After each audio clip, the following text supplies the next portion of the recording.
Assalamualaikum warahmatullahi wabarakatuh. Izin memperkenalkan diri, nama saya Indah Siti Aisyah, NPM 19111000315 dari Prodi PGMI kelas G. Di video ini saya akan membahas tentang perspektif pembelajaran IPS di SD atau NI. Langsung saja, yang pertama yaitu A. Teori dan rasionalitas ilmu sosial. Seperti yang dipublikasikan oleh National Council for the Social Studies atau NCSS sejak 1935 sampai sekarang, telah disepakati bahwa ilmu sosial sebagai inti dari suatu kerangka kurikulum dengan kerangka pemikiran yang belum solid. Secara umum ditegaskan oleh Barr dan kawan-kawan pada kisaran tahun 1940 sampai 1960 terjadinya tarik-menarik antara dua visi social studies.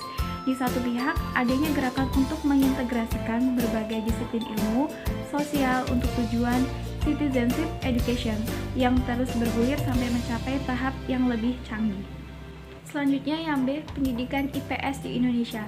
Pemikiran mengenai konsep pendidikan IPS di Indonesia banyak dipengaruhi oleh pemikiran social studies di Amerika Serikat sebagai salah satu negara yang memiliki pengalaman panjang dan reputasi akademis yang signifikan dalam bidang itu. Reputasi tersebut tampak dalam perkembangan pemikiran mengenai bidang itu seperti dapat disimak dari berbagai karya akademis yang diantara lain dipublikasikan oleh NCSS. Sekolah memiliki fungsi konservasi, artinya sekolah berupaya untuk melestarikan nilai-nilai sosial budaya masyarakat.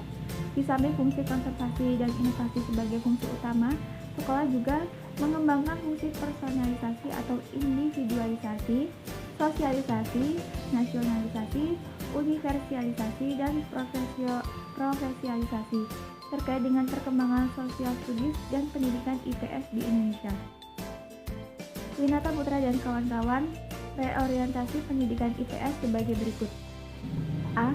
Menegaskan kembali visi pendidikan IPS sebagai program pendidikan yang menitikberatkan pada pengembangan individu sebagai aktor sosial yang mampu mengambil keputusan yang benar dan sebagai warga negara yang cerdas, memiliki komitmen, bertanggung jawab, dan partisipatif. Yang B. Menegaskan kembali misi pendidikan IPS untuk memanfaatkan konsep, prinsip, dan metode ilmu-ilmu sosial dan bidang kurikulum lainnya. C. Memantapkan kembali tradisi pendidikan IPS sebagai pendidikan kewarganegaraan yang diwadahi oleh mata pelajaran kewarganegaraan dan sebagai pendidikan sosial yang diwadahi oleh mata pelajaran IPS terpadu dan mata pelajaran IPS terpisah. Selanjutnya D.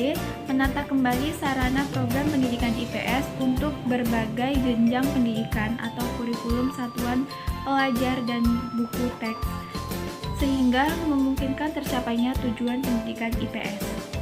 E. Menata kembali sistem pengadaan dan penyelenggaraan guru pendidikan IPS sehingga dapat dihasilkan calon guru dan guru pendidikan IPS yang profesional. C. Paradigma pembelajaran IPS. Ilmu pengetahuan sosial atau IPS adalah bidang studi yang mempelajari, menelaah, menganalisis gejala dan masalah sosial di masyarakat dengan meninjau dari berbagai aspek kehidupan atau satu perpaduan.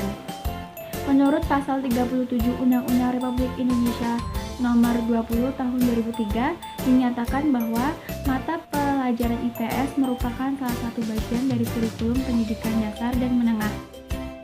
Tujuan utama pendidikan IPS di SD mengembangkan potensi peserta didik agar peka terhadap masalah sosial yang terjadi di masyarakat, memiliki sikap mental positif terhadap perbaikan segala ketimpangan yang terjadi. Dalam kegiatan pembelajaran ilmu pengetahuan sosial, siswa dapat dibawa langsung ke dalam lingkungan alam dan masyarakat. Dengan lingkungan alam sekitar, siswa akan akrab dengan kondisi setempat sehingga mengetahui makna serta manfaat mata pelajaran ilmu pengetahuan sosial secara nyata. Manfaat yang diperoleh setelah mempelajari ilmu pengetahuan sosial di samping mempersiapkan diri untuk terjun ke masyarakat, juga membentuk dirinya sebagai anggota masyarakat yang baik dengan menaati aturan yang berlaku. Sekian presentasi dari saya. Apabila terdapat kekurangan, saya mohon maaf. Semoga bermanfaat. Saya akhiri. Wassalamualaikum warahmatullahi wabarakatuh.